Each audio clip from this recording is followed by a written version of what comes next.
Sir, good evening, Mr. President. Yes. Do you support the impeachment of the Vice President Lenny Robredo amid criticism from Senator Lima that it is stupid and an arrogance of power? And will you bring to court all of those who are behind the supposed concerted efforts to destabilize your administration amid a claim by Speaker Alvarez that there are plans by the Liberal Party to oust you the way former President Estrada was ousted? Yes, it's all politics actually.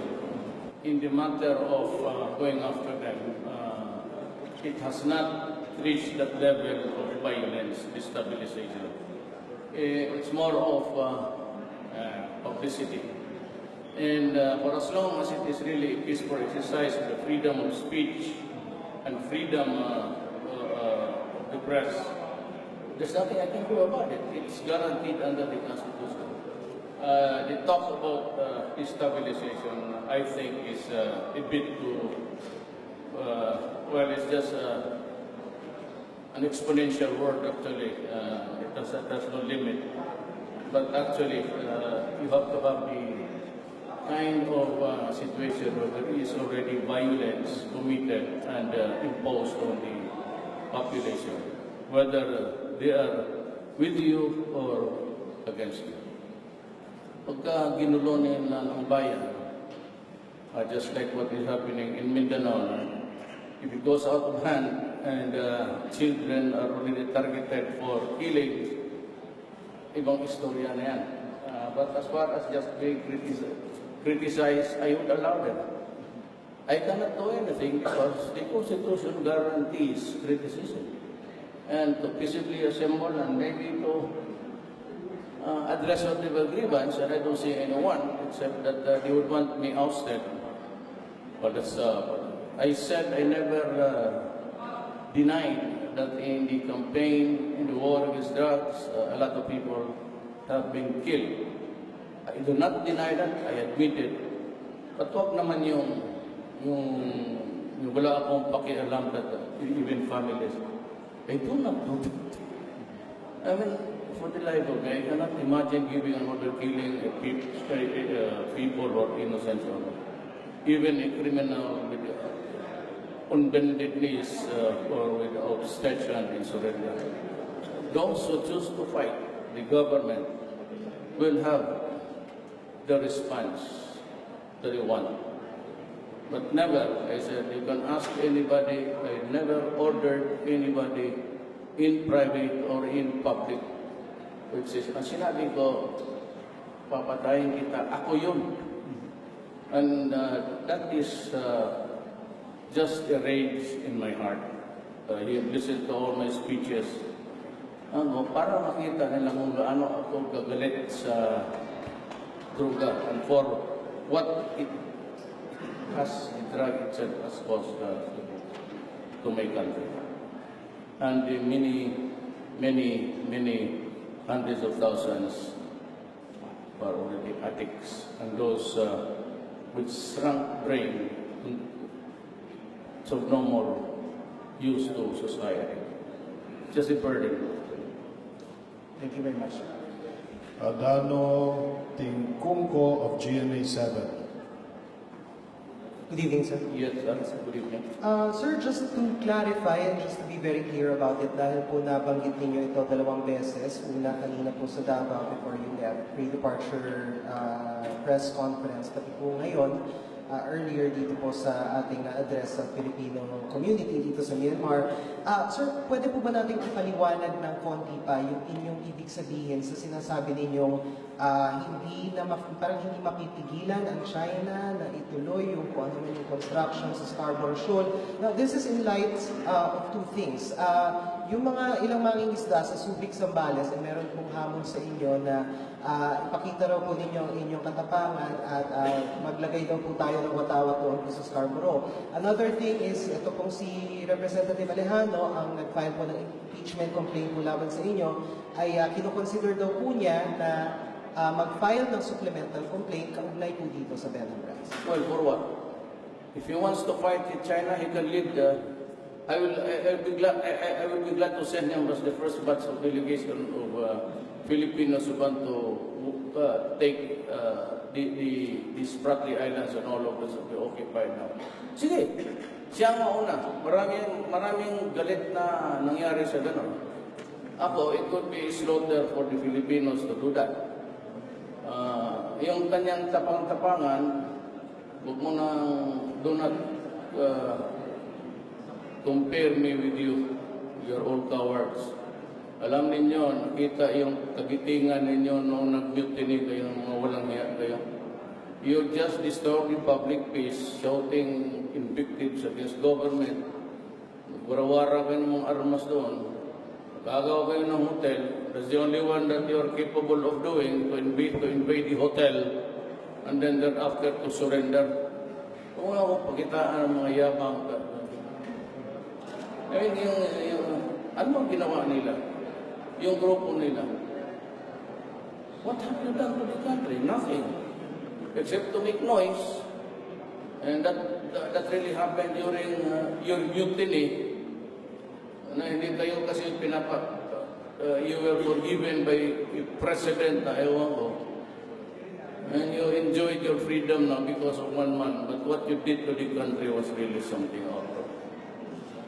Tapos kayo mayabang, ano pinagyayabang ninyo na you had your chance to show your bravery. Do not shit with me.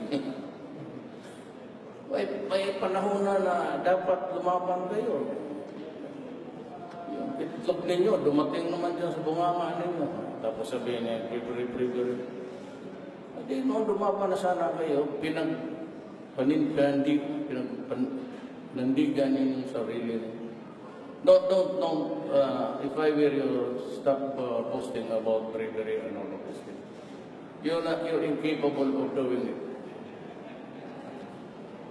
You have had your chance to show to the Filipino. Your bravery was tested, and you failed miserably. So do not talk about bravery and all of these things. You are actually ashamed. Pinag-aral kayo, ginastuhan ng gobyerno, tapos gano'n ang ginawa mo sa bayan. Pero sir, yung inyong nabanggit po tungkol po dun sa construction, sa Scarborough Shoal, and yung hindi po mapipigilan. Sir, para lang po sa benefit ng ating mga kababayan na hindi po narinig marahil ng buo ang inyong nabanggit. Ano po yung ibig sabihin? Hindi nga natin mapigilan kasi hindi natin kaya ang China.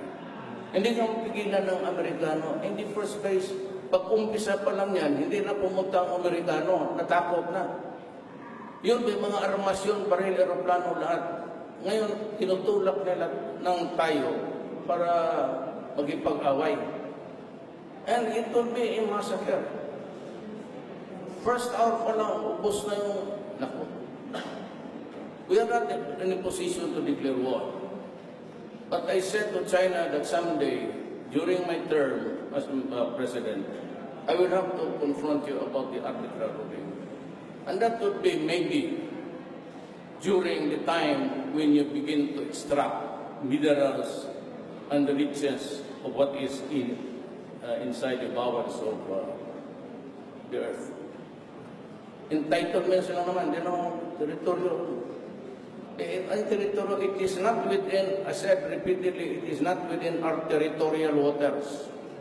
But what we are trying to achieve is that we are also recognized to own the entitlements. Ang nakuha lang dyan is the economic zone. But yung structures na yan has nothing to do with economic zone. It might impede, but actually it's a construction that would disturb the navigation of the sea. That is why it's very important for China and the rest of the nations, especially the ASEAN, to come up with a code of conduct.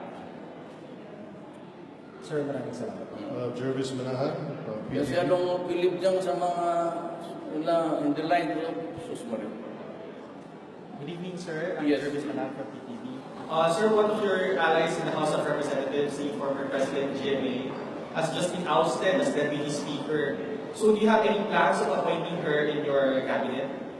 No, I don't think she will accept it.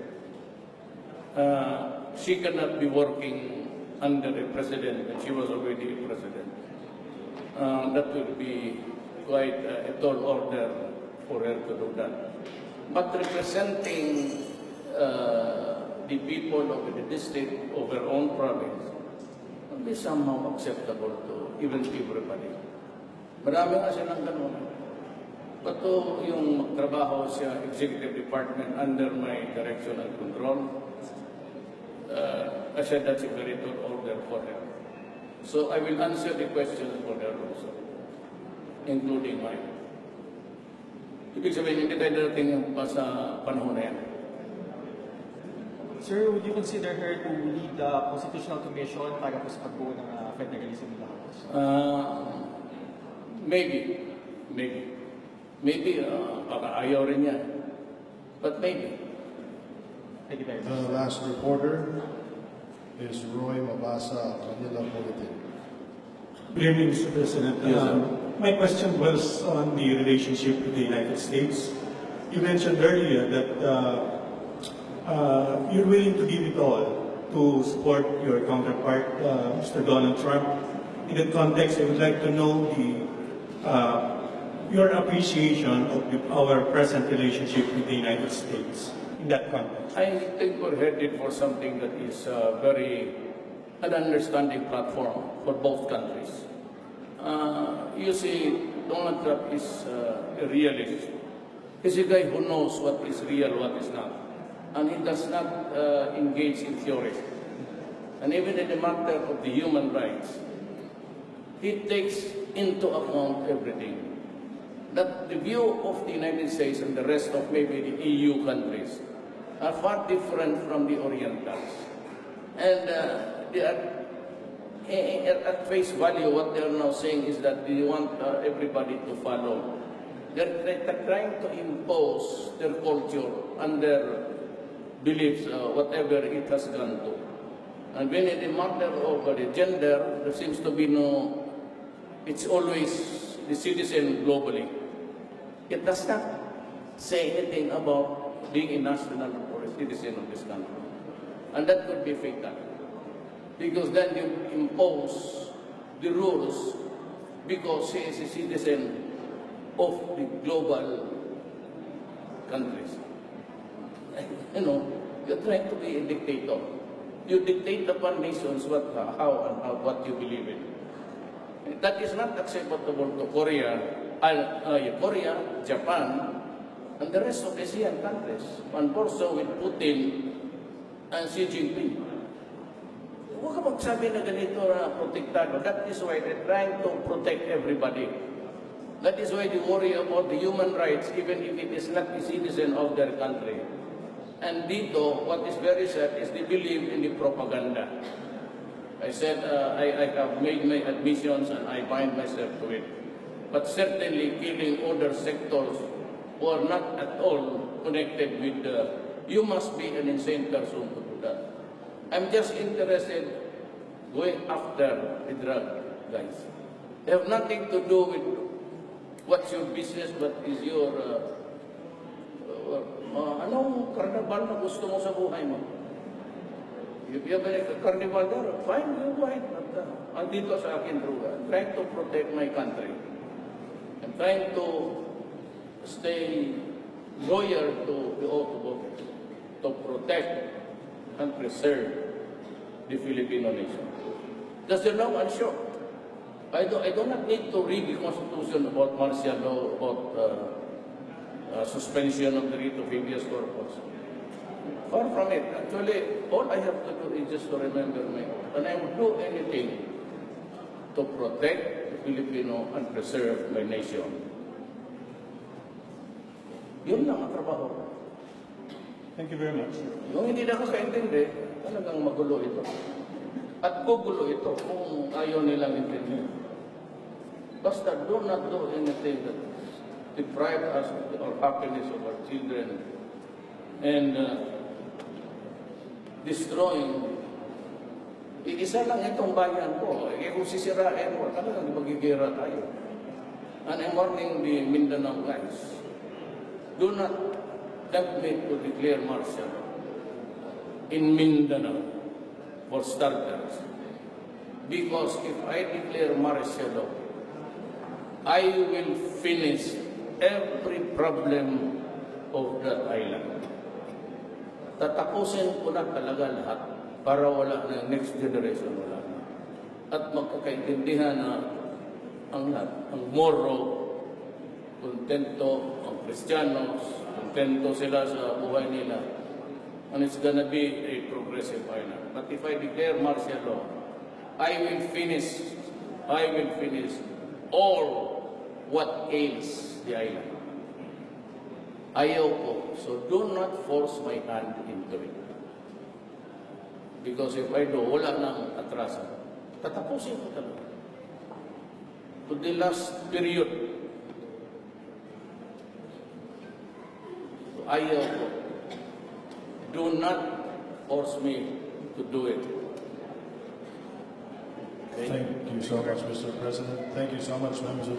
Salamat po. Thank you so much, members of the press. Good night.